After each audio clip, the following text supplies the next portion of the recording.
Hello everyone, আসসালামু আলাইকুম। আজকের এই ভিডিওতে থাকছে খুবই কিউট একটা জিনিসের টিউটোরিয়াল। আর এটা বানানোর জন্য আমি এখানে সিলভার কালারের জুয়েলারি বানানোর ওয়্যার নিয়ে নিয়েছি এবং নিয়েছি কিছু পুঁতি।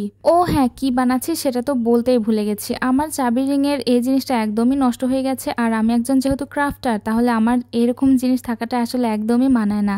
চাবি রিং হচ্ছে এমন একটা জিনিস যেটা সব সময় দরকার হয়, আর সেই জিনিসটা যদি একটু ক্রিয়েটিভিটি না করি তাহলে আর কেমন হলো।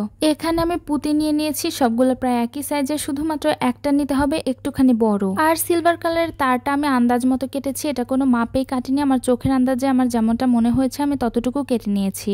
তো প্রথমে তারের মধ্যে বড় পুঁতিটা দিয়েছি এবং তার সাইড দিয়ে 10টা ছোট পুঁতি দিয়েছি।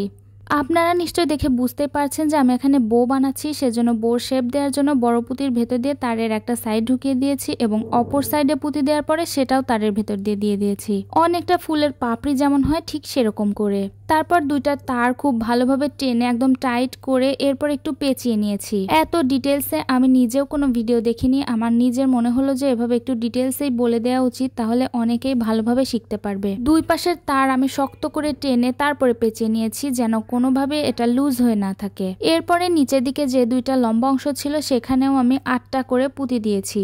আপনাদের কাছে যদি মনে হয় কম বা বেশি দিলে ভালো লাগছে তাহলে সেটাই করবেন। আমার কাছে এখানে মনে হচ্ছিল 8টা দিলে যথেষ্ট, সেজন্য আমি প্রথমে দুই পাশে 8টা করে পুঁতি দিলাম, এরপরে সেট করে নিলাম। দুই পাশে সমান পুঁতি দেওয়ার পরে নিচের অংশটা সেট করবেন, না হলে যদি মনে হয় যে একটা কম অথবা বেশি দিলে ভালো হবে তাহলে কম বেশি করে দিবেন। তো এক্সট্রা যেটুকু তার ছিল সেটা উপর দিকে উঠিয়ে লাস্ট পুঁতিটার উপর দিকে একটু পেঁচিয়ে দিয়েছি যেন পুঁতিগুলো বের হয়ে না যেতে পারে।